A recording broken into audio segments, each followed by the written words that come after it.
Good afternoon, everyone. All the participants, if you have any queries, keep on posting in the chat box. We'll be happy to take all your questions. Before we start our panel discussion, I'll request Priya and Harsh to please take the program ahead and introduce and welcome our panel members today.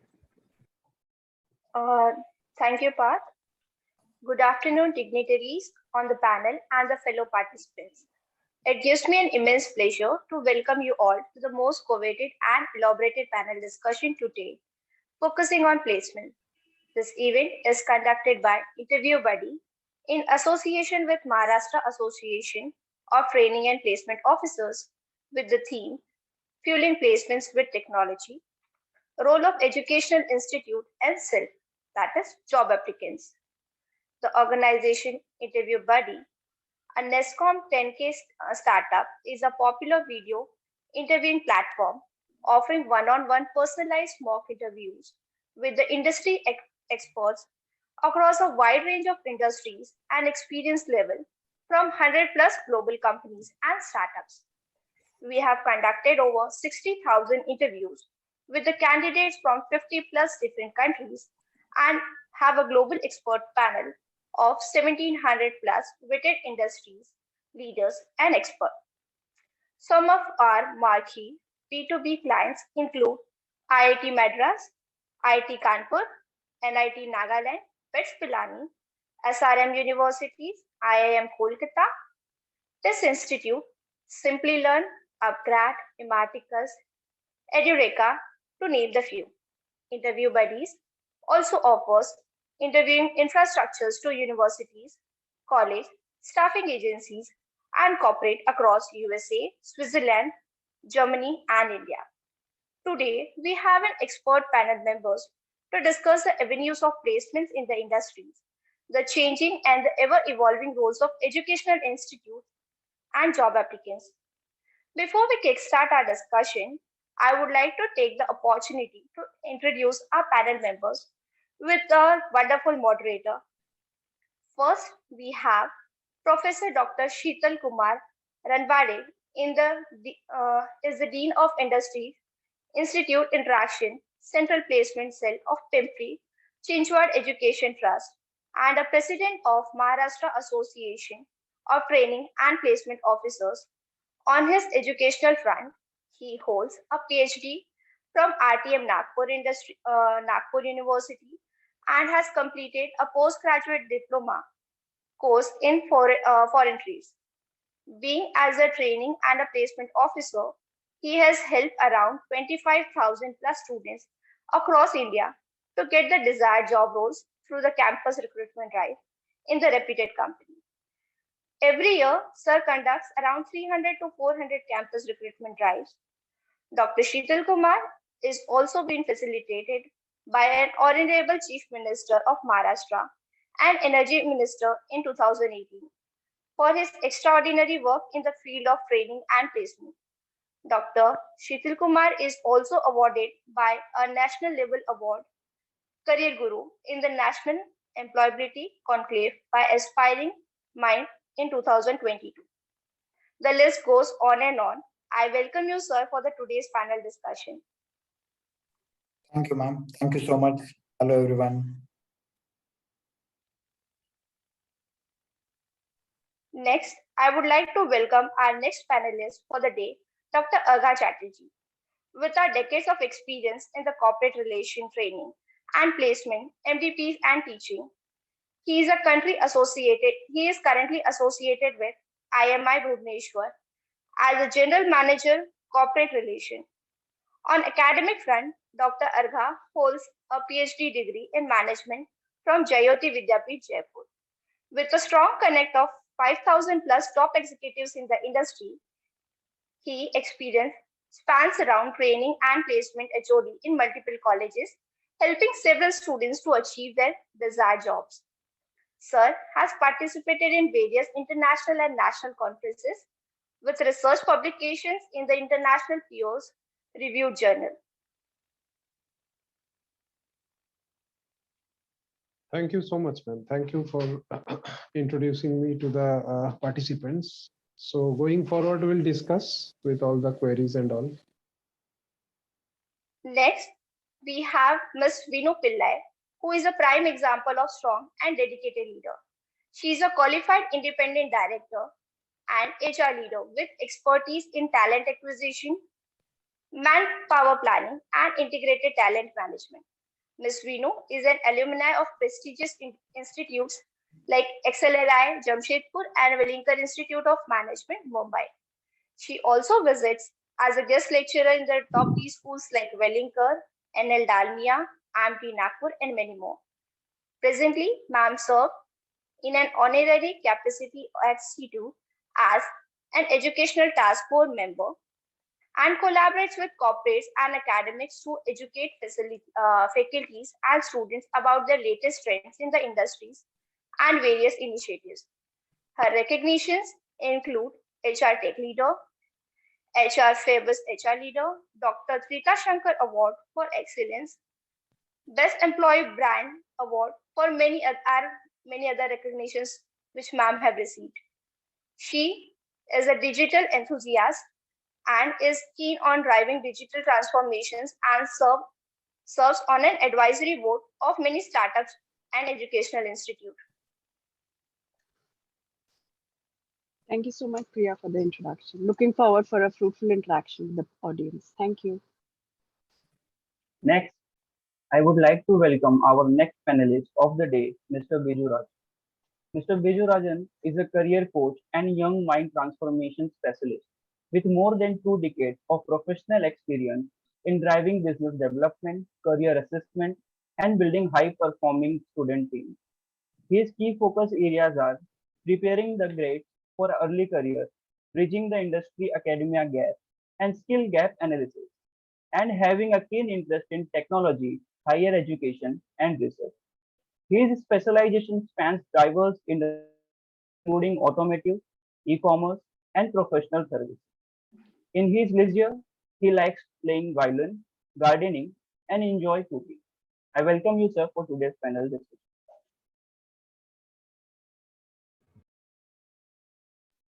Thank you, Harsh, and looking for a full engagement this evening.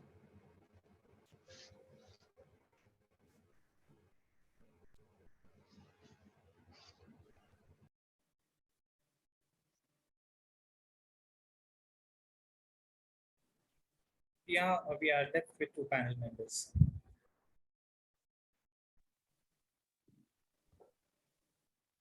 Next, I would like to introduce Mr. Vishnu Kantiwala, who holds a master degree in computer applications from prestigious MS universities, University of Baroda.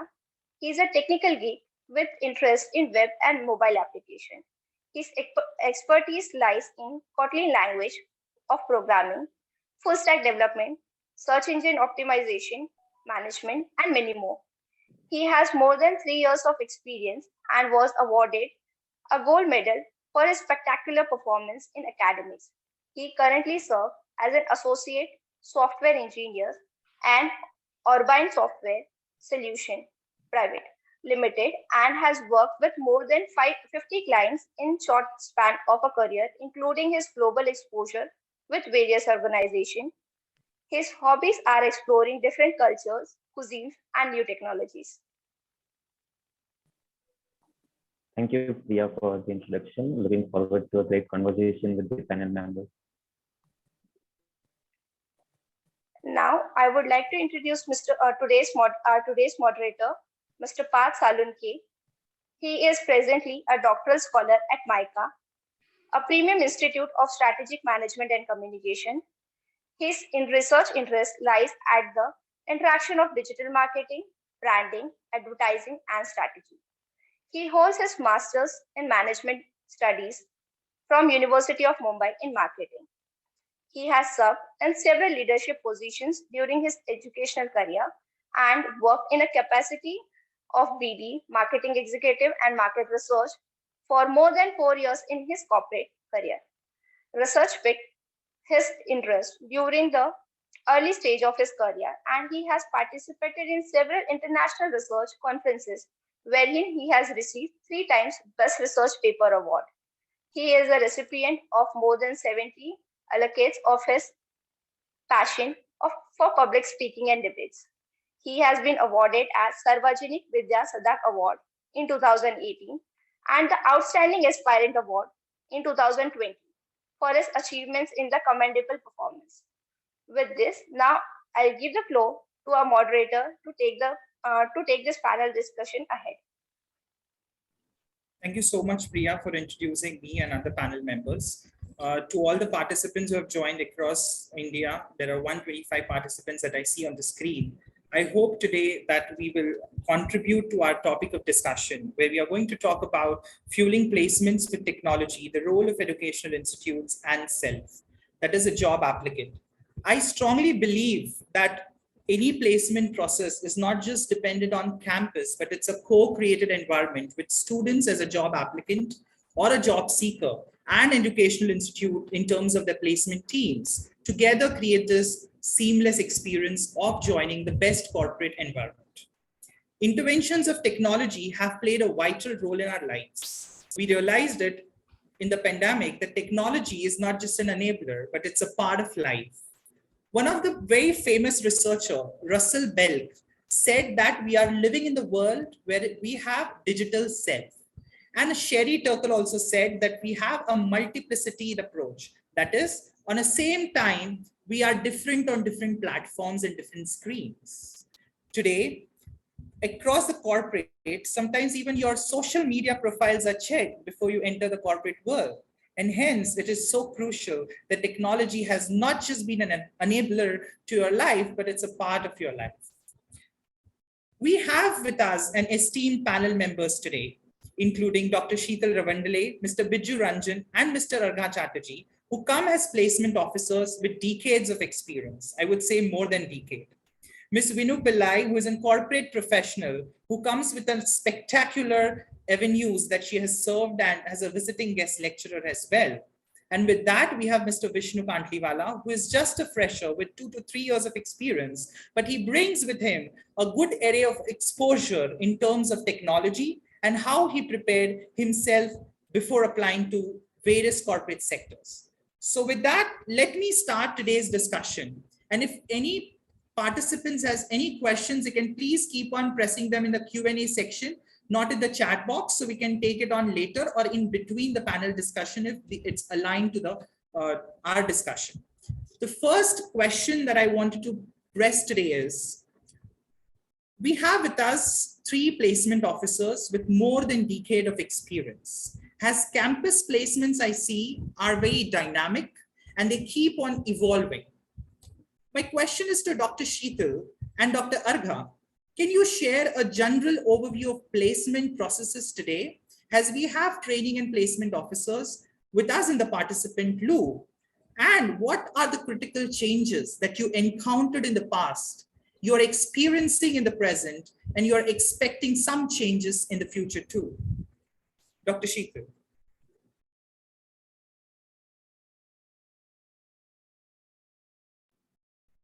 You are on mute, sir. I believe, Dr. Yeah, sorry. Yeah, thank you so much, Team Interview Buddy, for giving this opportunity to interact with students as well as placement officers from across.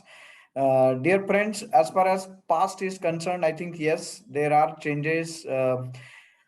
Earlier, most of the recruitment drives were mostly offline and complete process, including the test, GDs, interviews, everything was happening face to face or offline. But maybe even today's condition, if we consider, most of the recruitment drives are happening. Maybe I think almost 90% of them are conducting the interviews also online. So this is the major change which we are observing. Apart from that, limited colleges were allowed. Earlier, the companies also were going for limited colleges, depending upon their nature of work and maybe the accreditations, etc. Looking at that, their numbers were less, and that's why maybe they were choosing some colleges and they were going to those colleges only. But nowadays, it's kind of a good opportunity for students across.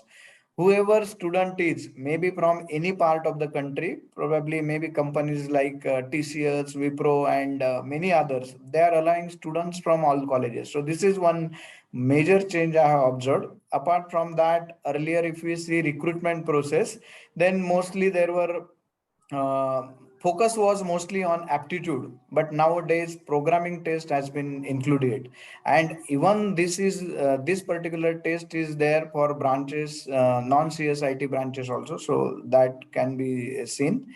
Even if we see today's condition of placements or scenario of placements, then I think 2022 was probably the best year for the placement in last decade. I think Argha sir and Biju sir, they will also agree with me that this year has been really good for most of the colleges. And yes, maybe for last 10-15 years, if we see salary ranges also, then I think 2.5 to 3.5 was, if we see mass recruiters who recruit most of the students of engineering freshers at least, so their ranges, salary ranges were between 2.5 to 3.5 only. But nowadays it has been increased to maybe say 4.5, 6 lakhs for the basic packages. And many companies have come up with differential packages also. For example, Capgemini earlier used to give only 4 lakhs package. So along with that 4 lakhs, now Capgemini is also providing 7.5 lakhs package. Similarly, Accenture and these other companies also have similar differential packages. So that is really a good sign for the students to have those guts to have salaries as well as job profiles of higher quality, we can say. Apart from that, if we see future, then 2023 also seems to be really a good year for the students. Maybe at the end of 2023, what scenario will be there depending upon the international factors like Russia, Ukraine war, etc. It may change, but as of now, it seems that things are really good. And even 5 companies, mass recruiters, they have the plans of almost 2 lakhs recruitment, 5 companies, 2 lakhs. So these signs are really positive for the training placement officers as well as the students of most of the colleges, including engineering, then science, as well as MBA graduates. Apart from that, most of the companies here onwards probably will continue online mode of recruitment, and some of them may go ahead with hybrid mode. Maybe the test online and then interviews offline. This can be model, but currently they have developed the systems which help them to conduct the entire process online. So that probably will be continued further. And one more thing I'd like to mention here, that recruitment through different competitions is also playing a major role. For example, Capgemini has its competition like Tech Challenge, Infosys has InfituQ, then KPIT has Sparkle, Dassault has Akruti. So through these kind of competitions, they are recruiting big numbers. So I think that students should not miss such opportunities, and they should look at it as a opportunity for placement only. And even earlier, the top product companies having packages like 10, 15, 20, 25 lakhs, and even more than that, they used to go to selected colleges. But now if the students have guts, they can be from any, even outskirts college or remote place, but still if they are there on CodeChef, HackerRank, HackerEarth, and have good ratings, star ratings these platforms give, so I think probably they will be able to grab such opportunities also. And there are certain even changes in policy makers decisions, like AICT had made now internship as compulsory, and most of the internships we can observe that they are converted into PPOs. Another route is like through SAE Baha Supra kind of competitions, wherein students appear for these kind of competitions, they participate and they get the job opportunities also. So probably these are the things. If we see interviews also, earlier face to face, now online interviews, and here onwards probably AI based interviews will be there. Resumes also from offline, they will go probably for video resumes, or maybe hybrid kind of resumes will be there. Some of more opportunities will be there for diversification ratio control in the company. So girls probably will get more opportunities, and major change in the expectations of the companies are also seen visibly. They want problem solvers instead of earlier, okay, come having good theoretical marks and just clearing the aptitude, students were getting the jobs. But probably the things will not be like that in the future. And again, if you see education system as a whole, like European and American countries or their institutes where the technology is being developed by, in many cases, by academia, and it has been purchased by the industry in these developed countries. So probably that kind of trend will be well observed in countries like ours also. So I think these are some of my thoughts. Thank you, Parth. Thank you, Dr. Sheetal, for enriching with a lot of points.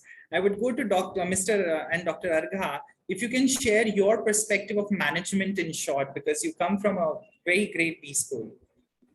Right. Thank you. So almost everything is covered by Dr. Sheetal. I was listening, carefully. So I'll add on a few points. Like, I spent almost 7 years at IIM Rohtak, then sometime in IIT Patna as a placement, head. So, the trend is a little different after COVID, because what I felt that before, companies used to visit the campuses for physical hiring. So institutions which are nearby metro, be it Delhi, Mumbai or Bangalore, those institutions were at the top in terms of placement figures and all. But after this pandemic, especially recruiters got an idea for this online hiring, and tier 2, tier 3 cities placement was amazing because of the online trend. So that is one good part. Like in Bhubaneswar also I am sitting, and almost all companies are visiting virtually. So in one side, companies are also reducing their cost for traveling, everything, and they are getting quality talents also, because now choices are more. Earlier companies used to visit 10, 15 campuses, that to shortlisted campuses. Now they are experimenting the same thing with 40 plus, 50 plus campuses. So a student from a tier 3 city also is, they are also eligible to sit for JP Morgan. They are also eligible to sit for Siemens, all these big brands. And yes, the other point Dr. Sheetal mentioned about the video resume. So what I have seen in my career in IIM, IIT, and in fact in IMI also. So in a talent pool, there are a large number of people applies. For example, if Ernst & Young is sharing the job description, so maybe in a batch of 500, some 300 people are applying. Now, how recruiter will be shortlisting their portfolios? Of course, the basis on CGPA or maybe 10th, 12th graduation percentage. But apart from that, we are adding a column which is known as video resumes. So companies are just clicking those, links, and they are seeing the students' appearance, in fact, the communication skill, and they are shortlisting out of 300, they're shortlisting some 50, 60 people. So I would, suggest all the management students focus more on their communication skill, focus their, online appearance, especially. And for engineering students, I'll suggest that for say computer science, then civil, mechanical, focus on the latest technology like quantum, then robotics, cyber security, civil for like that thermal building, 3D modeling, CAD, CAM, you can say, industry 4.0, IoT, these are all the latest technologies where you should focus on, because now trend is changing rapidly. So nothing is like, interviewer will ask you, tell me something about yourself, and you will be handpicked. But now you have to have a very specific and niche knowledge. I remember last week I had a meeting with one of the financial, major. So they have asked me, in finance, your students are specialized in corporate finance or equity research or what? So in finance also they are expecting, we should train our students in very niche areas. So that is why I would, suggest all of you focus more on the latest technology part. For the engineering, for management also focus more on analytical part, analytics, because be it HR or marketing or finance, everywhere the term analytics is coming nowadays. So that's it, Parth, from my side. Thank you, Dr. Arga. I think you have raised a very important points here.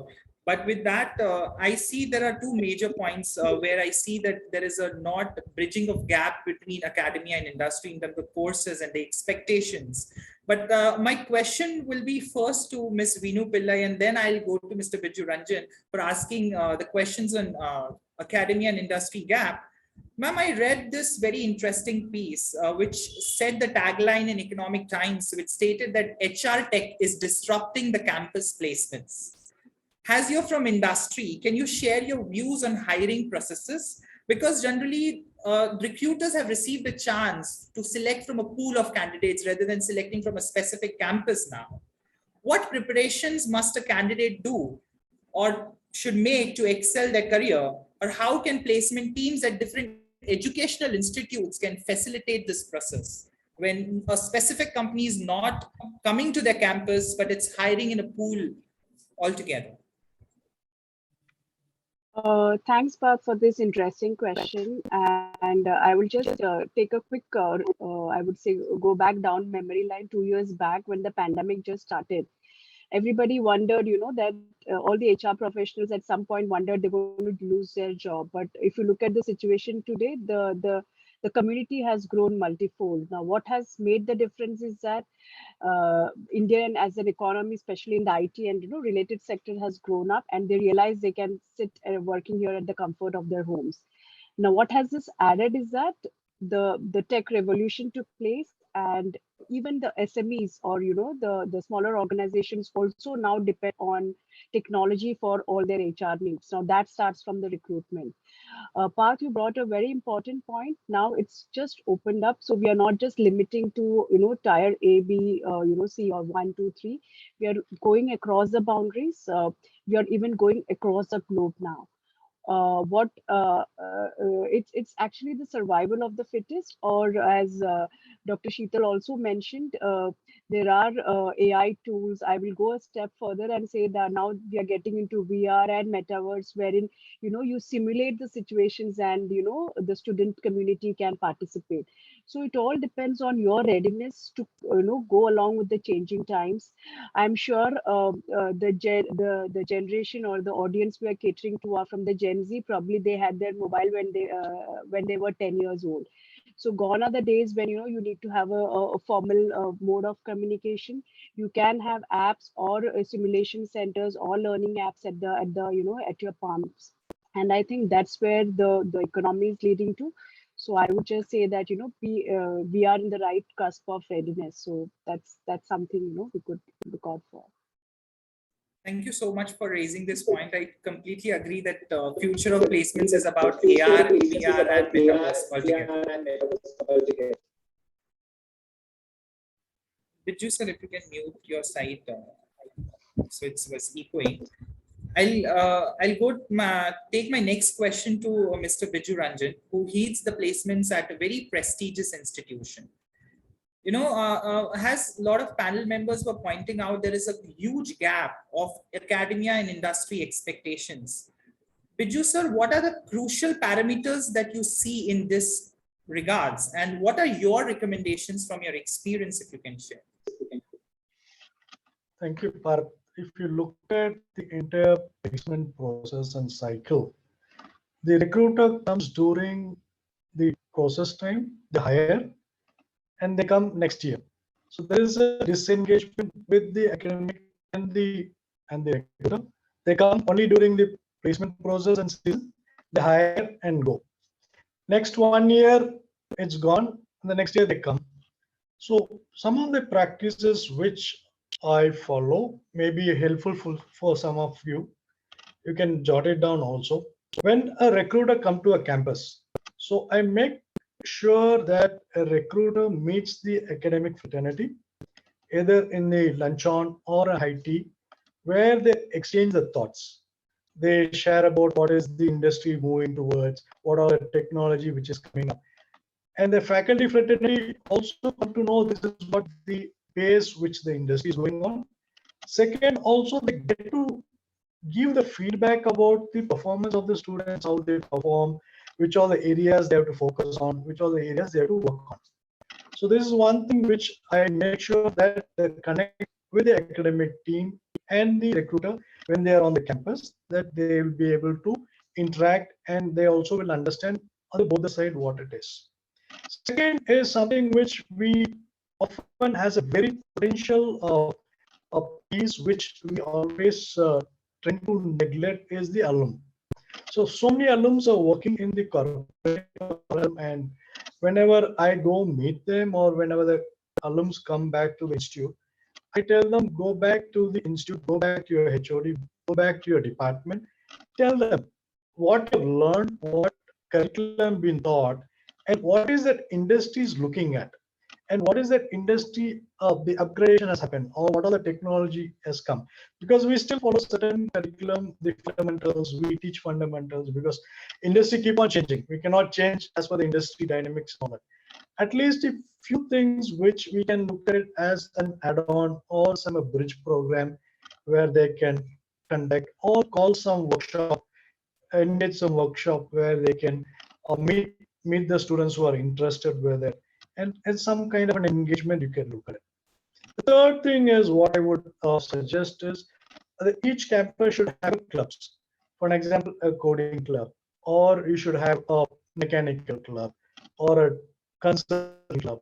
So what happens is all these clubs, as students form a club, and these club members can interact with the recruiters.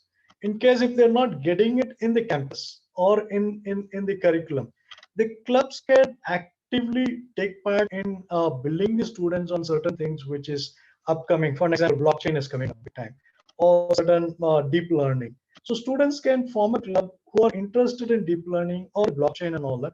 This club can interact with the recruiters, and recruiters can come during the weekends, or they can get the time and they can interact with it. Now being a virtual mode, everyone can interact using this virtual, and also they can get connected to various thought leaders and experts through LinkedIn. The third one which I would look at it, one is the academic engagement when the recruiters are there in the campus. Second is alum. The third is the club. The workshop is something which you can look at it. And also when recruiter comes, take them to the campus, the facilities, in case there is some interesting project which is happening, or students have developed something, a project where you want to showcase to them. What happens is, what is happening here is just like a well frog, where the outside world has not been know what is actually happening. So you can see if some design has been done, some development is done, or some kind of research or something which the students have done, and the recruiter will have a visibility. Yes, these are all things which the students are working on. These are all the areas where they're looking at. That's one we could look at it. So campus tour and the faculty interaction is the most important thing. And this is all something if you could try to look at it. And apart from that, if you have a cultural program or tech fest and all that, invite the recruiters. If there is a DJ night, so call the recruiter. The campus is going for a DJ night, and why don't you join us? Give them the pass. Let them also come and experience. So all the things which when you start doing, this makes not only an engagement at the beginning of the process or during the placement drive, but this is ongoing process. Whenever there's an event, whenever there is something which is going on, especially the club makes a major impact, where students try to call them, bring them, since there's an engagement. I often see that as it's a very old saying, this idle mind is a devil's workshop. See to that the students are not kept idle. So as long as they are motivated, as long as they are engaged, so I think so the better placements would happen, and the students also build, and also they know what is happening in the outside world. Thank you so much, Mr. Ranjan. I think you have thrown a very important 3 points to all the training and placement officers and the placement teams that have joined from various institutions.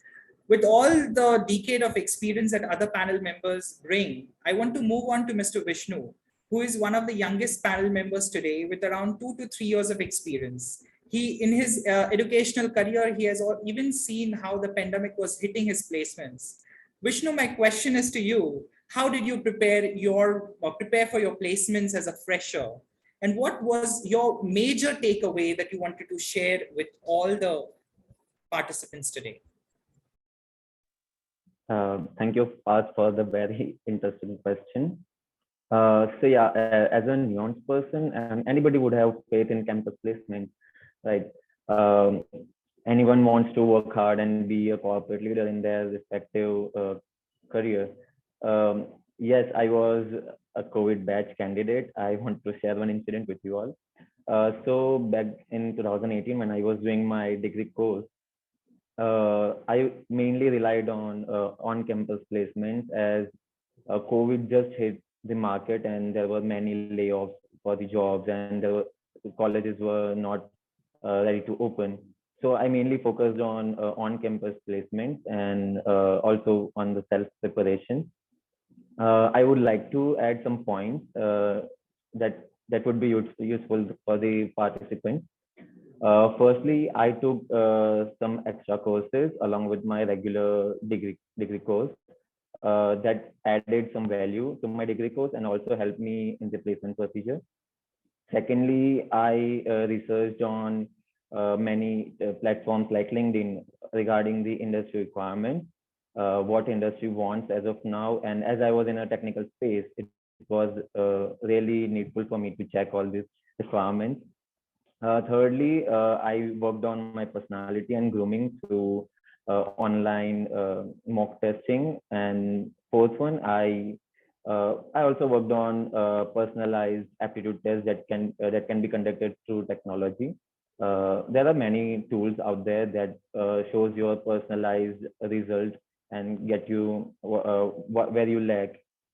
And coming back to the major takeaways, I think the self preparation and patience are key to the part of the success. Yeah, that's it. Thank you, Vishnu. I think your four major takeaways in the last two, self-preparation and patience, is one of the major takeaway that every job applicant should take into consideration.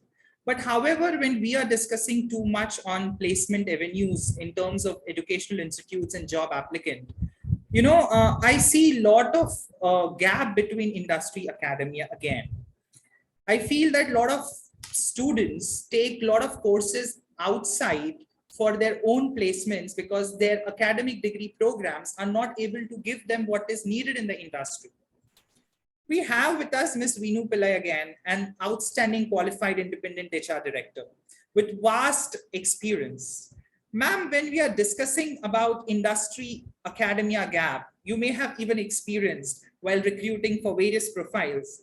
Can you share that how we can bridge this gap from industry perspective, or any recommendations that you would like to provide today to a job applicant or a training and placement officer? Yeah, thanks, Parth, for this very startling question. I would just comment that, some data which I have had working closely with some of my partners. One thing which has come out is that there are more than, I think, 5,000 or more engineering colleges. And out of which the graduates which come out, only 60% are, more than 60% are not placeable. So there is definitely a lag wherein, what the industry needs and what the campuses are offering.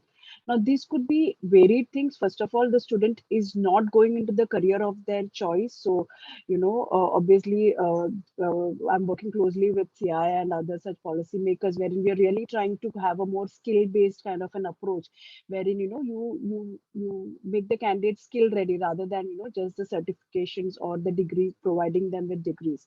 So that's the approach with the industry is aping towards. And I would definitely add here that, like Vishnu, I mean, really kudos to your patience and perseverance and, self-learning, which has brought him here. I think that's an excellent classic examples what should be followed too. First of all, I think I just want to quote a very philosophical quote by the poet Ruby, which says that what you seek is seeking you. Now here I am at the corporate. We are just, you wouldn't understand the kind of pressures we recruiters go through, or we hiring managers go through in getting the right candidate. And there you have dignitaries like Dr. Sheetal, Mr. Biju Ranjan, and Dr. Argo, who are trying to place their students.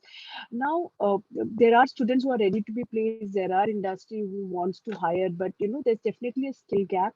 Every industry needs different skill sets, and sometimes it's just not the certificate. I'm just going back to one of the chat which is given on the chat, which says that candidate is not certified. She's not an engineering student, but she wants to get into data analytics. Now, has she done a project on data analytics? Does she herself know what data analytics means? Is it just crunching data, or is it the deeper, science, or is there an algorithm with back into it? I think very important to know what you are doing and where you want to go. So I think, I know it's a very too short a time to get into the details. Very, very basic thing is that make your presence felt. You have a very strong platform like LinkedIn. I will just go back to Biju sir, and wherein he said that build your communities, join hands with like-minded professionals, learn from them, do your knowledge transfer. I think these are very, very basic steps which would, bridge the gap. And yes, I'm very closely working, as I said, with CII, which is more than 125-year-old. That's a not-for-profit organization. And I would just like to highlight that last year we did a series of sessions called as Mold Your Career, wherein we were grooming the candidates to come online for a virtual interview. Now, simple things like, your screen is not proper or you're not confident enough on the screen, because their recruiter is just hard pressed for time. He or she doesn't have the time to patience to screen the interview properly. So very important that what you are presenting and the way you write your resumes, and the list goes on. So definitely there are sessions and there are experts who would guide you in it. There's a finishing school concept as well as in most of the colleges, and which I'm happy to participate in that. And definitely I would say that there are uh, training institutes which work very closely with campuses to bridge that gap, because definitely I think prestigious campuses have their own curriculum, like Dr. Agar said. They can't just randomly change the curriculum just because you have a COVID, now you don't have a COVID, right? So within the realms of the policy, you have to do that, and these are the fine tunings which we will have to do. So happy to connect at the later stage also to discuss this. Thank you. Thank you, Ms. Vinu. I think you have brought an amazing points where the industry and academia together can build these gaps. But I have seen that pandemic had brought a substantial difference in our lives. It has taught too much. During my research career, I've seen that work-life balance was also perfectly maintained, though we were online. We learned eventually. And now a lot of people wanted to stay away, stay home, not go to their office and do the work. So we are managing. But these technological interventions were a part of each processes due to pandemic, and our work, our lectures were all dependent on technology. Dr. Sheetal and Dr. Argha, my question is to you. Can you share your views on technological implementation in the placement processes that you applied? And how do you see the changes more beneficial on the best of the sides, or they are not working in terms of the placement teams? Dr. Argam, if you can start away with. Right. So in-house, we are using some CRM, like we are using Superset. So there we are actually mapping, the entire student community one side and recruiters as well, because recruiters, they do job posting using Superset. And, once the job postings are there, we are publishing it in the students community, and students are then registering, and they have their technology, inbuilt technology, where recruiters can conduct the group discussion, because through using Zoom or maybe Google Talk, conducting a GD is a little bit chaotic, So there are companies which are coming up with latest technologies. As an institute, we are paying, say, 200 rupees, 300 rupees per student per year, this much only cost. And yes, we are using it. So, so students are also now quite tech savvy, because I feel that we are, Gen X people. So now Gen Z, you can say that they are better, far ahead of us in this particular. Thank you so much. I strongly believe that Gen X and Gen Z together and Gen Y, all three together can make a substantial difference. Dr. Sheetal, your views on this? Yeah, as Arga sir pointed out, we had two options actually during pandemic. One, to develop our own systems, our own platforms and apps, and second, to subscribe the already existing different agencies platforms. So we also, as Dr. Arga said, we also subscribed with some of such agencies, and we could really do nice things as far as practice sessions, because these different agencies, they are providing good opportunities also. As far as mock tests are concerned, mock interviews are concerned, even coding tests. So we could utilize some already existing platforms, and even the third party, that is companies. Nowadays, most of these mass recruiters and even product companies have developed, because of maybe some actual problems they teach us, and we come up with some solutions. So similar thing happened in pandemic also, and companies have come up with their own. Sometimes they also hire third party softwares, but many of them have come up with their own platforms. So those are also helping us.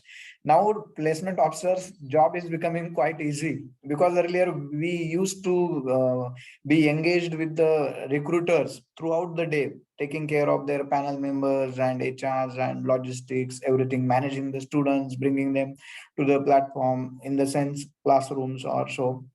But now everything has become really easy for us also, and we can utilize that time for reaching out to more companies. So that is the advantageous position for all the TPOs also here. But apart from that, as you said, these things have changed many lives also. In fact, many students, as we discussed earlier, they were good as far, they were comfortable as far as their theory lectures were concerned. But many people, many students or many teachers were facing problems as far as practicals were concerned. So there also many of the colleges like ours, we utilize some virtual labs. Even some top-notch colleges like IITs, I know IIT Kharagpur has developed their own virtual lab.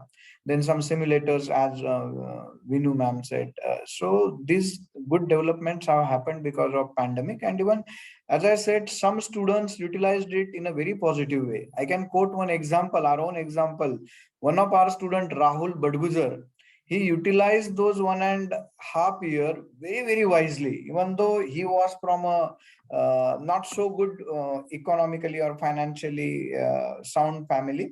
But he invested that time wisely. He did online internships with some US companies, right? And then because of that good knowledge, he could grab the offer of 36 lakhs in company like Data Insights. So that was really remarkable thing. Even though we had some other good opportunities or other good placements, but still I wanted to mention this case, because if students, yeah, they also have two options: investing time on maybe various platforms like, say, Amazon Prime or maybe other options.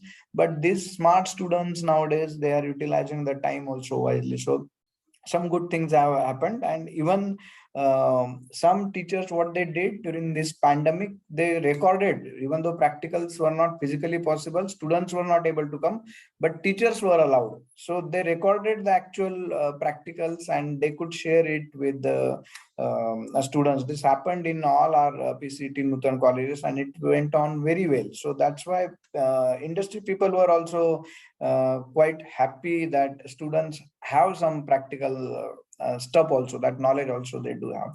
So those were some experiences as far as pandemic is concerned.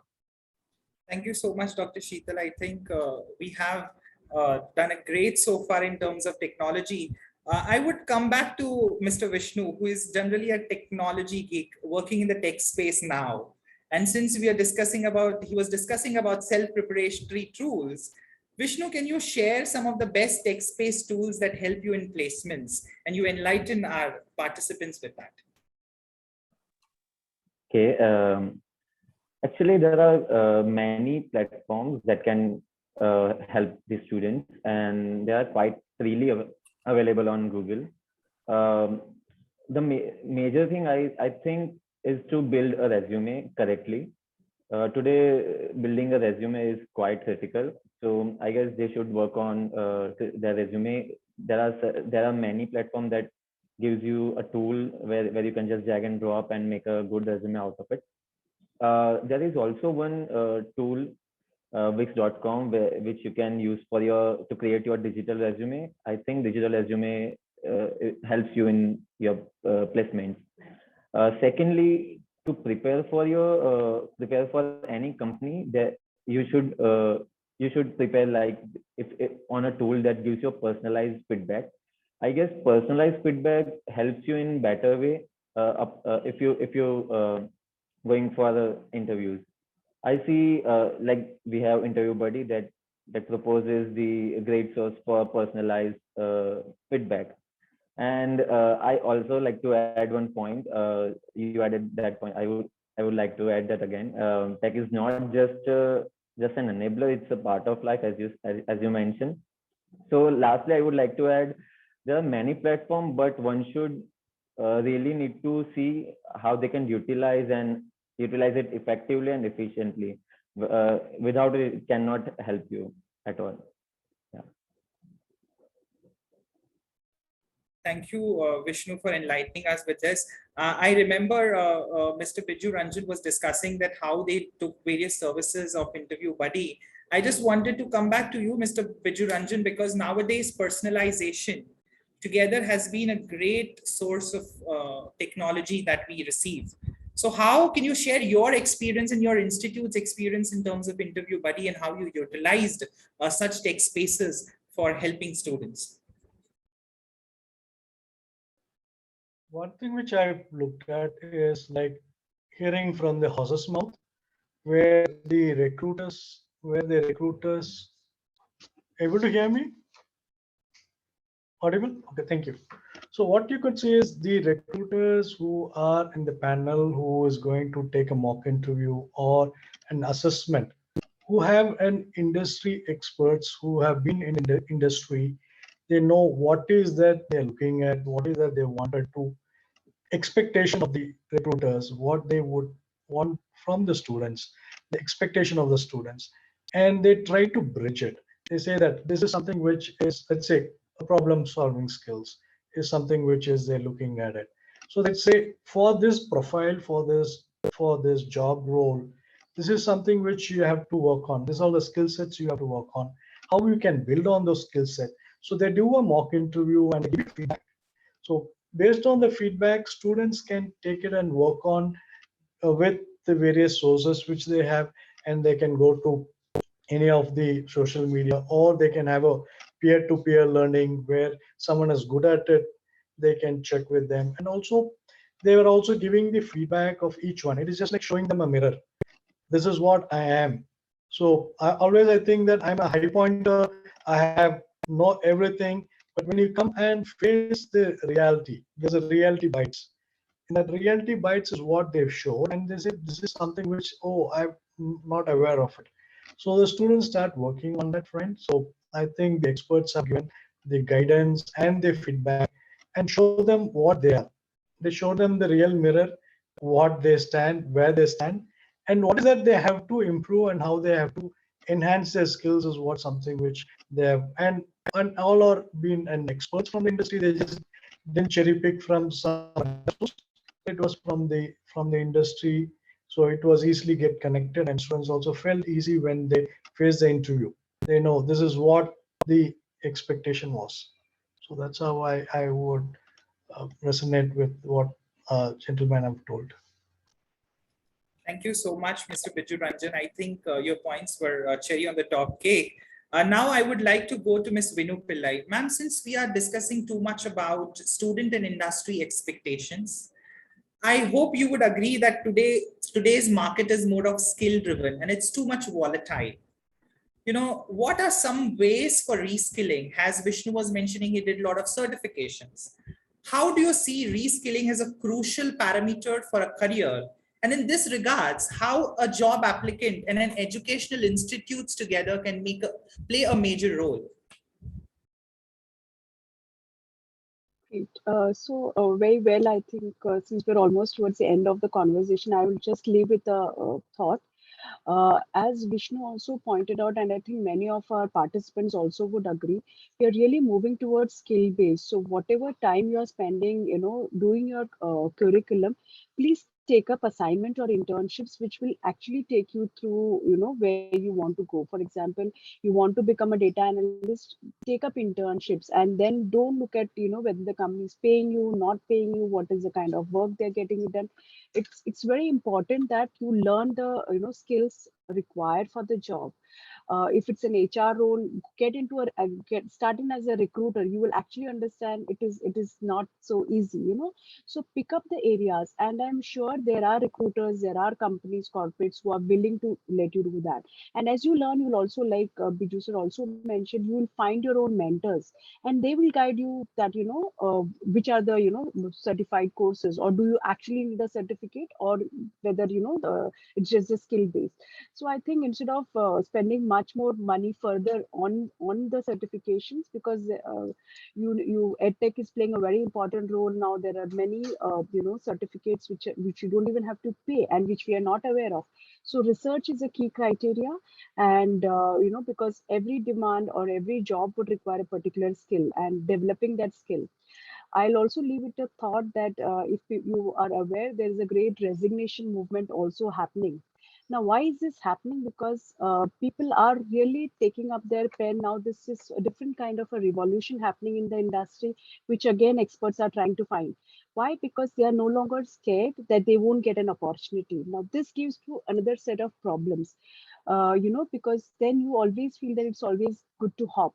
But I think as you all are starting your career, very important to have a very focused direction.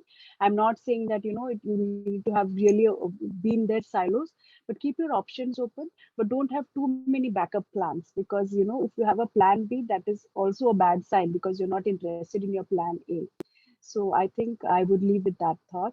And last but not the least, your network is your net worth. So as you start your career, please make sure you connect with the right people. For example, you don't get an opportunity to have esteemed panelists from top notch colleges in India, and take this opportunity to connect with us on LinkedIn and start building a network. I think that's the first step going forward. Thank you so much, Pat. Thank you so much, Vinu ma'am. I think I have another question on networking, but I'll go to Dr. Sheetal and we'll have some idea about the robust mechanisms that we have, or how a lot of industry requirements are not fulfilled through a normal procedure. What robust mechanism should we develop as placement officers that can help students facilitate this great experience? Because your profile says you have done amazing job placing students all over India. So if you can share some experiences. Yeah, as far as the gap is concerned, yes, there are certain things which industry expects. For example, they want maybe graduates or postgraduates to be problem solvers, and that's why they have to invest a lot of time. And the mechanism you are talking about, the robust mechanism which we have to develop, is between industry and academia. There should be regular linkages, or as Biju sir also pointed out, that it's a yearly affair. They come for recruitments and then they come for the next cycle. Generally it happens, but nowadays things are changing. People are taking it very, very positively. Many MOUs have been signed by most of the industries with academia, and these are helping us also. What we have done, we have different SPOCs, single point of contact for each company. Some companies have said, okay, for example, Capgemini has MOU with us, KPIT has MOU. So they train the students for certain future technologies, maybe for 60 hours, 80 hours. And then these students are trained, selected students, along with them some more bunch of students are trained, and if they get more projects, some other students are also absorbed. And in this process, first they train our teachers, so train the trainer, and then these teachers and some of the people from the industry, they train those students. So it is really helping us a lot, and probably this will be the trend here onwards, because they don't want to invest those 3 to 6 months. And again, 50,000 to 1 lakh, people say, Vinu ma'am and other guys will also agree that they have to invest at least 50,000 to 1 lakh in training a student which is selected student, which is seemed to be a good student, right? So I think here onwards companies will also change their strategies. So they want billable or deployable manpower, and I think it's our duty, colleges have to do that. And for that purpose, students also have to understand they should go ahead with live projects, and these projects can be problem statements from the industry. Students actually should be after the industry people to get some problem statements, and maybe platforms like as your platform is there, other platforms like HackerRank, Hacker Earth, etc. are there, where problem statements are given. again, maybe Smart India Hackathon and some companies hackathons are there. So students have to participate, and teachers also have to find out which students are really good. Maybe some Code Vita competition, then other competitions. So good students, ask them to enroll, and I think those kind of mechanisms to train the students for such competitions, train the students for future technologies. Maybe some of those students can be good for entrepreneurship, right? Some of them might be aspiring for higher education. So find out which students want what, and accordingly we have to have separate mechanisms for training these students. Again, as Biju sir said, involvement of alumni, so they are the best resource. So in these 3-4 fields, we have to find out which alumni have already performed well, connect them with these junior students as well as faculty members. And here in our colleges, we have SIGs, special interest group. Maybe so, for example, computer department, so cyber security, data science, or maybe cloud, right? So these are the different SIGs. So each department has different SIGs. So they find out which are the students who are interested in those particular technologies.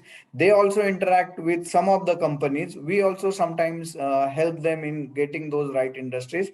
And then that interaction really helps us a lot. We are also taking some of the projects from the industry, and students as well as faculty, they are working on it. Probably this kind of activities will develop that kind of industry academia linkages, and that will be the long-term solution, probably looking at the current scenario. Thank you so much, Dr. Sheetal, for raising the valid points. Now, my question is to Dr. Arga. You have seen that we have in-house training and grooming programs designed in a similar fashion for the with limited sources at most of the institutions.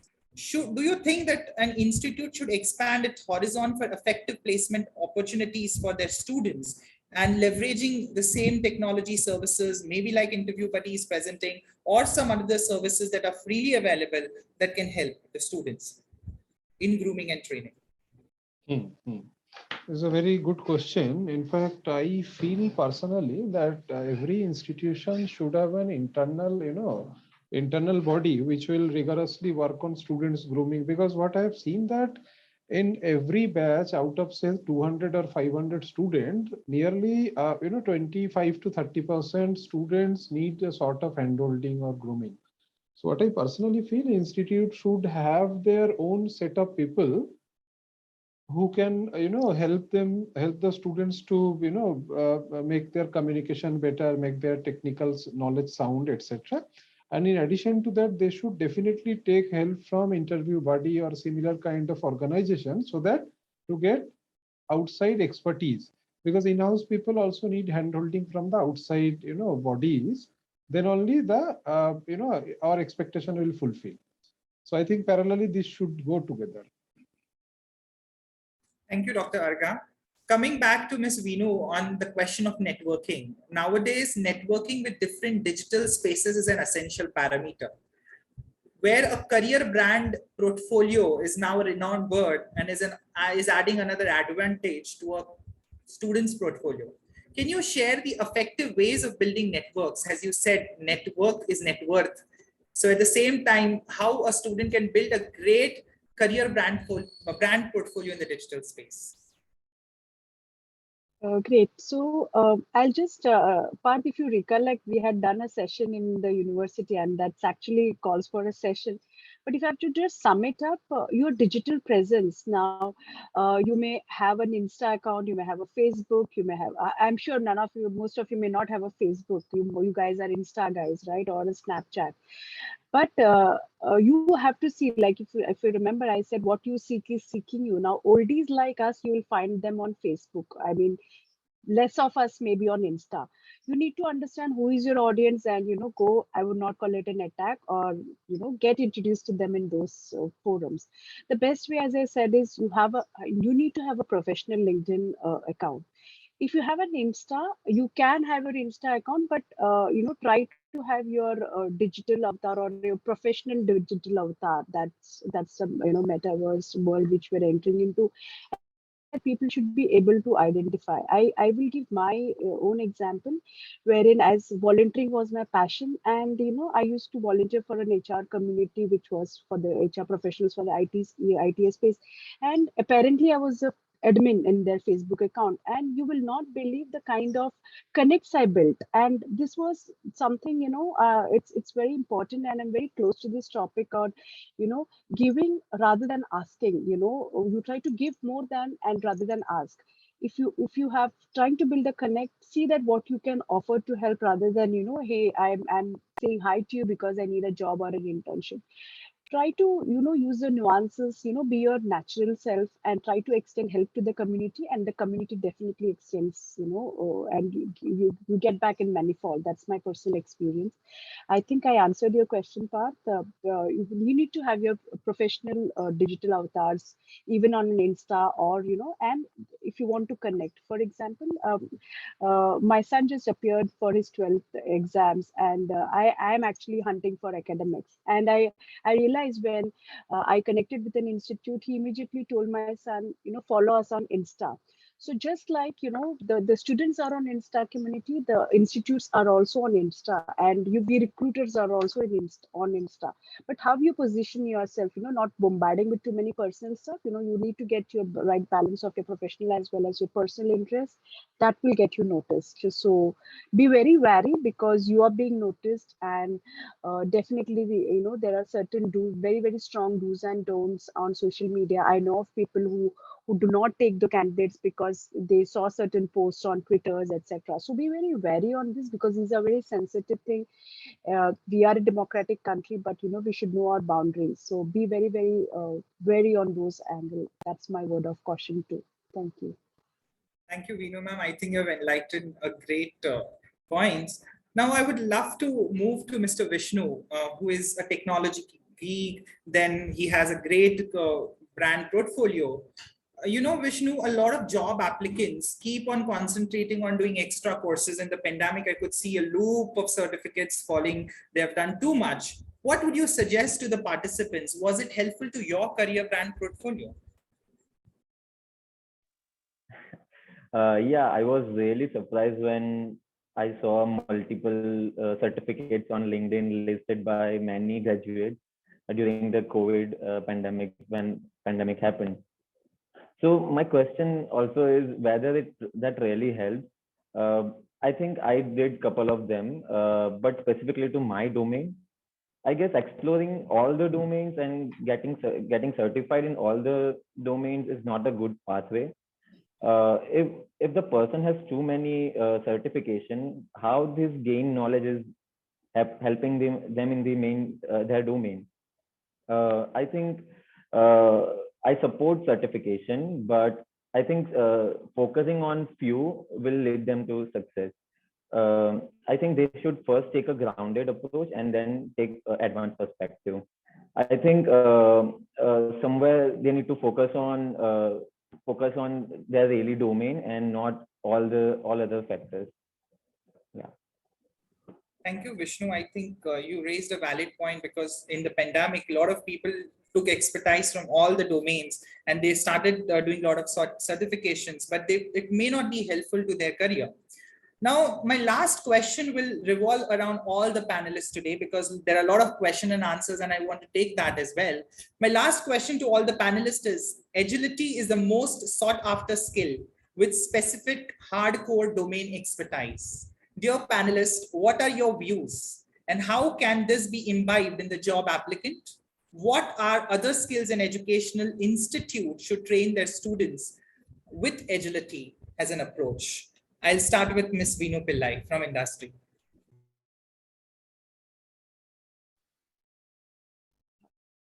Yeah, so we all hear about the VUCA world, and so we know it stands for what it stands for.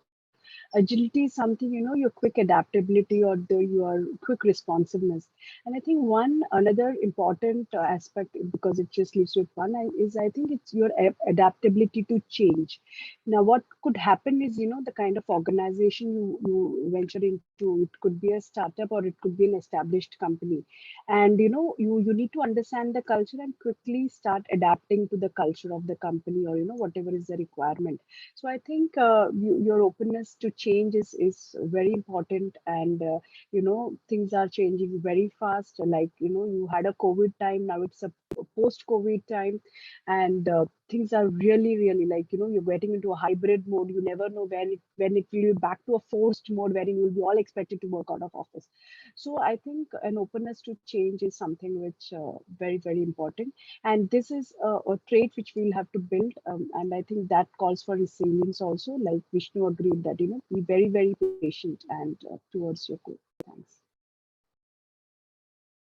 Dr. Sheetal, if you can share your views.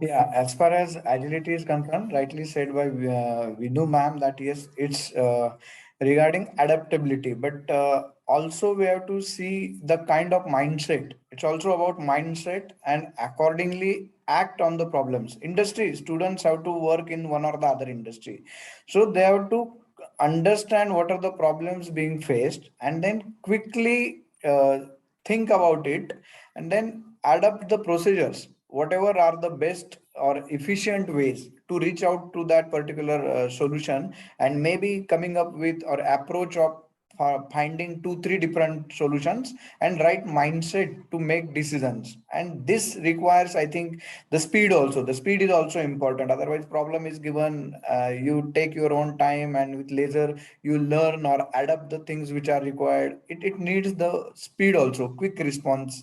If you ask me how can we imbibe in the students, then I think as far as industry expectations are concerned, to imbibe some things like maybe for getting the jobs, I will say the students have to understand which technologies those particular companies are using and start to work on live tools, live projects. For example, every year students or every semester, I will say, students have to do projects. They have to, for some companies are coming, their expectations are there, so you have to solve their different test patterns as much as possible. So 2025 mock tests, 2 or 3 group discussions, mock GDs, mock PIs, using the platforms like interview buddy. You can find out your own ways. So I think that kind of adaptability or openness, as ma'am said, is necessary to grow further. Not only getting into company is important,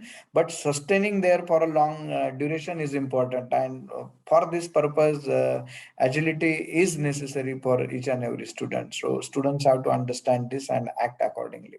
Thank you. Dr. Argha, your views. No, my views is similar with Vinu ma'am and Sheetal sir. So passing it to Viju sir. I also resonate with the same, but I would like to put it in a two parts. One is in the agility in the workplace and the agility in your current situation. If you look at the agility in the workplace, there are a multi team you have to work with. Earlier, this is my team, this is my set of team which I will be working on. Now, it after the COVID, you don't have tomorrow's fine morning, there will be a different team you have to interact with. Some other project they'll be involved, you'll be put in different kind of projects. So you should be able to, you cannot say, no, I'm not having this kind of an exposure, I cannot take it up. So you have to be built in such way that you have to foresee these all things you have to build in. And also, there are times you may not go to office at all. You will be sitting in your home and working, and you may not have seen how the office space is, the way things are changing, and because a lot of cost setting is happening, and the time utilization, the optimization of time, and so the industry is also evolving. So you have to get used to those kind of situation. You cannot tell that my signals are weak. You have to have a dedicated system. You have to have a backup. You have to have your networks. So everything you have to be ready with it, where the industry is look at immediate response and your response time and all that. So you have to build on that. If you look at in the campus level before interview, how are you going to face the interview and all that? The major thing which I would advise to all the students here is, I've seen thousands of students, high pointers, brilliant, highly talented.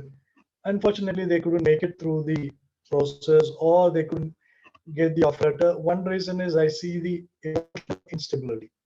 The moment they hear this company, this CDC, this recruiter, till that recruiter they go, finally they get panic, they get little emotional, and they have all things to say, but unfortunately they're not able to say what they want to say, or they want to tell what they have done. So the emotion, almost 80 to 90% of the students face this problem. So you have to have this emotional stability. You have to build on your emotions. You have to work on your stress levels. You have to work on how to handle failures. In case today I couldn't make it through this company. I've seen guys 2-3 days off, they don't come back, they go into depression. So that is something which you have to work on. You have to see how to handle the failures. Fine, what are the things I've learned? What is the next step I should do? So this kind of a turnaround agility is where you have to have the adaptability on the trend. And also second is, which I see is a distraction is very high now because of the digital. I was reading one of the articles in a day, and millennial use almost 2,000 to 3,000 times their touch screen, and they spend all while waking up. They just use their WhatsApp is becoming the wake up call for them, and they see that, and it's a moment they wake up, they see the mobile. And this digital detox is something which you have to do, because you're more connected to digital, and digital is putting a lot of distraction and stress, and when you want to prove yourself, you're not able to prove yourself. So there are times when you're preparing for your interview and preparing, see to that you're not get distracted, be focused, work on it, and I think so you can be able to come out with a flying colors, and you'll back whatever you want to or deserve to. All the very best. Thank you so much, Mr. Biju Ranjan. We had a wonderful discussion, and we'll go through the concluding remarks at the last. Let's take some question and answers from the box. Mr. Sandeep is asking to the panel members, what special efforts do we need to take to prepare the students for online, video, and telephonic interviews? If any panel member wants to take this question. Shall I? Yes, Dr. Sheetal, please. Yeah, I think practice makes man perfect. So as I said, mock GDs and mock PIs will probably help a lot. Here in our institute's PCT Nutan group, what we do, we ask our senior faculty members to first conduct the interviews of the students. They undergo this kind of, maybe we pass on some good questions to them. They also have their own set of questions, and then this is the first round. Second round is conducted by our alumni. And if required, we also call some industry experts to conduct their interviews. And sometimes maybe ready-made resources like yours is available, right? Interview buddy, or there might be some other options where the student should practice. Initially, I will say, before appearing for this, we request the student to ask the same questions to themselves in front of mirror. That is also a good practice. Find out some 5-6 good questions. Some questions are common, like introduce yourself, then what do you want to do in your life, or similar questions are there which can be answered in front of the mirror. So this is first practice. Another 2-3 rounds of interviews probably will definitely help them a lot. Thank you, Dr. Sheetal, for answering this question. The next question is from Teja. She's asking, or he's asking, does having at least single internship in CV or a resume is mandatory to get hired? I think our industry expert, Ms. Vishnu, can answer this question. Definitely, yes. I would always say that more than one, because right now it used to be a virtual world, and I think it will continue for some time. And industry definitely expects, I would say, relatable experience. Not that you do any internship just for the sake of it. I think while I was a student, we would just submit projects, but I think we have come a very long way, wherein you need to go into the depth of the subject to know, what you are doing. So yes, definitely internships are important. Thank you, Ms. Binu. Now we have very interesting question from Pramod, and he is a little bit apprehensive about it. He says that how to register our small college with big companies to get good placements at the campus. If anybody wants to answer this question, I think we'll go to Dr. Sheetal again and then Ms. Binu Pillai. Yeah. So as far as colleges are concerned, I think nowadays that difference is not so big. Earlier things were different. But sir, I would like to request you to please make sure that your students are appearing for different, maybe top companies. You are saying maybe FANG companies, we can say, right? Facebook and those kind of companies. So their internship portals are open for all. Students have to go to their career portal, career tab, and there they have to find out internships. And over a period of time, many students from different, even small colleges, they have developed a habit to go and apply and then prepare thoroughly and then apply. And there are many good examples. Even I can quote the example of one of the college in Kolhapur. Not the college is not in even Kolhapur city, it was at outskirts, but one of the girl appeared for Adobe and she got the package of 45 lakhs. So such examples are there. And I think even internally what you can do, you can encourage the students who are good students, find out which students are really capable of going to that level, and right from the beginning work on their DSA. Big companies, I mean to say, I think you are talking about big B's like maybe Amazon, then Microsoft, Google like companies. So right from the first year, let them complete their academics parallelly, but parallelly they have to start with DSA, data structures and algorithms. Probably in first year itself they can work on it. Second year from the beginning they can work for GSOC. GSOC is Google's competition. There are other competitions also. Even they have to be part of CSI chapter, they have to be part of ACM chapters. And if they become part of this kind of chapters, probably regular competitions are being held. And if they participate and improve their star ratings on these different platforms, they can be able to crack these companies. And best way is to go ahead with internship if you want these big companies. Even there is a college in Nasik, and students can otherwise that company doesn't go to that college, but still those students could get the opportunities because they did internships. So internship is the best way. There are many opportunities like maybe AICT government has its own platform, AICT internship portal. Again, Internchala is there. Many other opportunities are there. I think we just have to find it out, find out the right set of candidates, give them some inputs, find out which of your alumni maybe 5-10 years ago were there and who are now in these big companies which you expect. Ask them to train your juniors or give at least some inputs right from the first year. Catch them as young as possible. That is what I would like to say here. Ms. Vishnu Pillai, if you wanted to go ahead. Yeah, so I'll just quickly summarize what Dr. Sheetal sir said. I think the divide between the big and small has just vanished from globe and country or with interstates has vanished thanks to the massive use of digital revolution which is happening currently. And I think most of the points he also already mentioned. I'll just say that you go to the right social platform like LinkedIn becomes a very good icebreaker.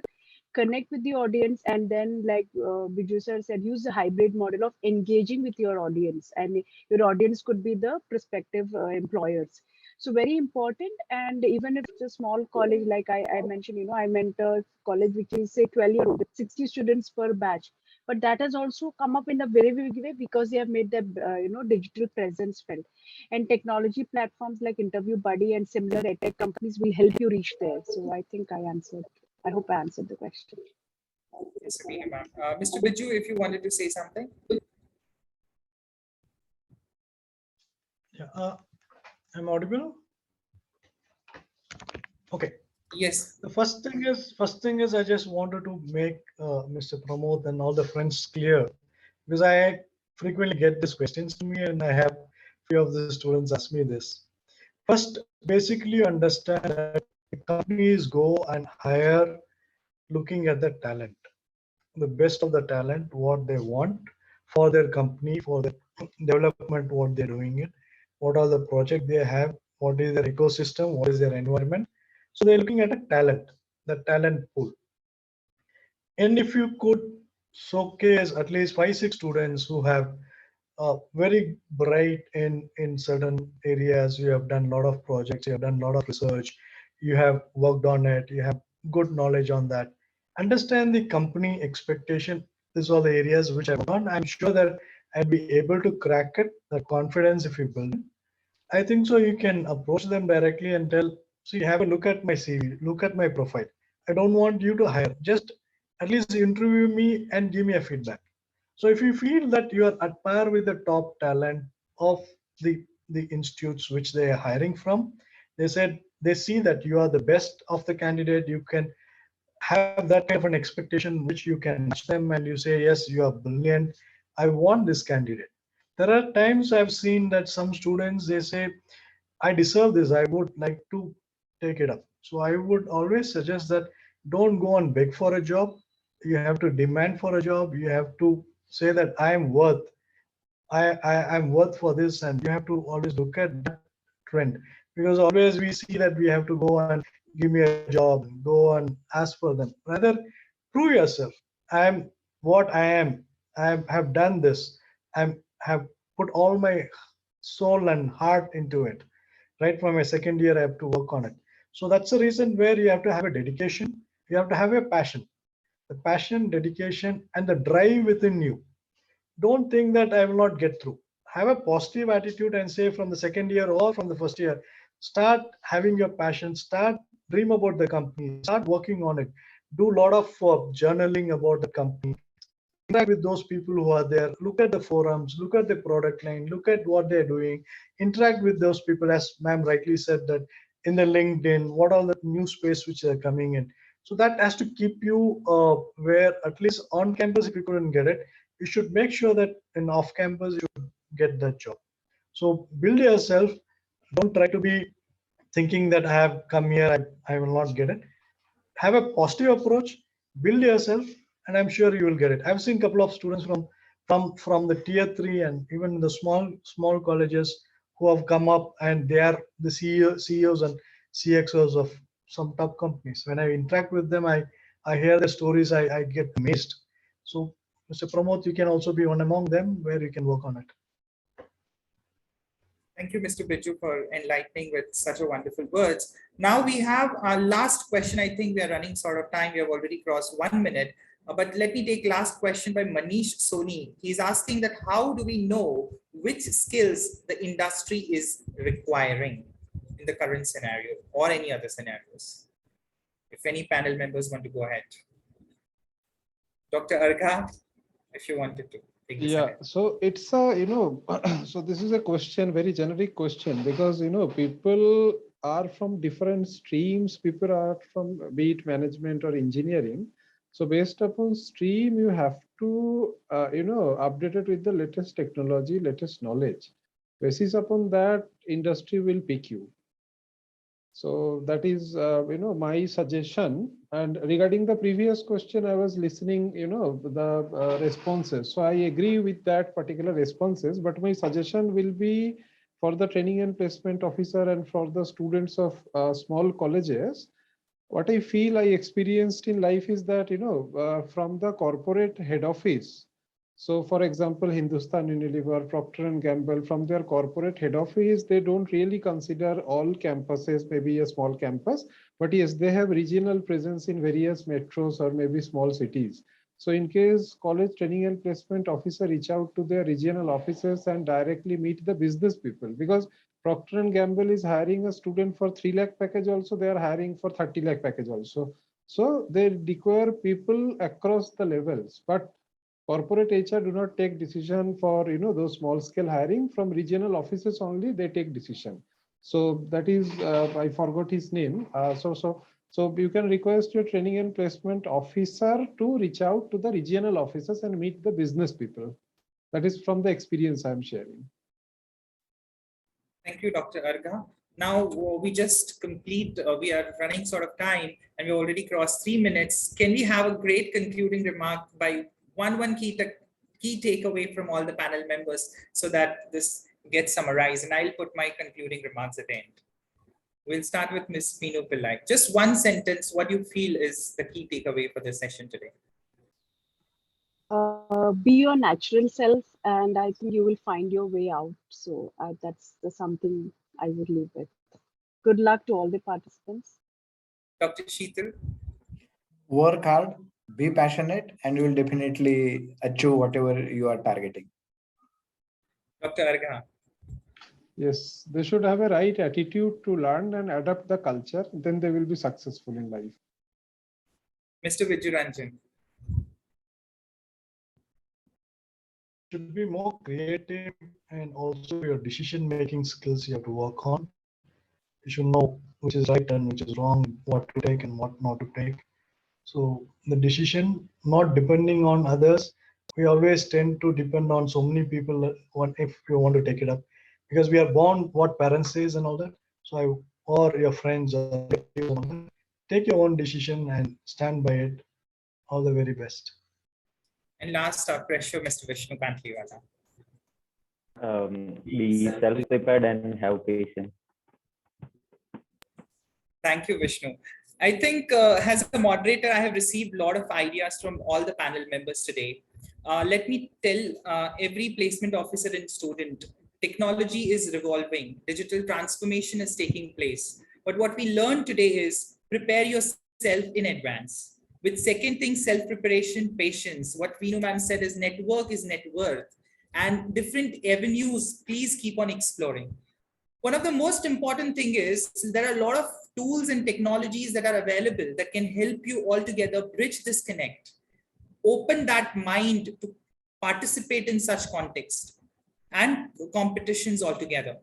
With that note, I would love to end this saying thank you to all the esteemed and esteemed panel members that came from industry, placement officers, and a fresher with us, and interview buddy team for organizing such a wonderful panel discussion in association with Maharashtra Association for Training and Placement Officers. Thank you, Dr. Sheetal, for giving this permission, for getting associated with you. It was a wonderful time interacting with you. And I hope panel members had a great time discussing it with participants. We hope that participants, we could see them all on the screens, but it's not possible with this technology now. But if you have any questions, please throw them back with an email and we'll get back to you.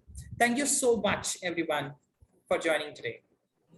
Thank you so much. Thank you, team interview buddy and Parth. Thank you so much, Parth, and all the panelists. Really pleasure, and good luck, students. Thank you. Thank you, everyone. Thank you. Thank you.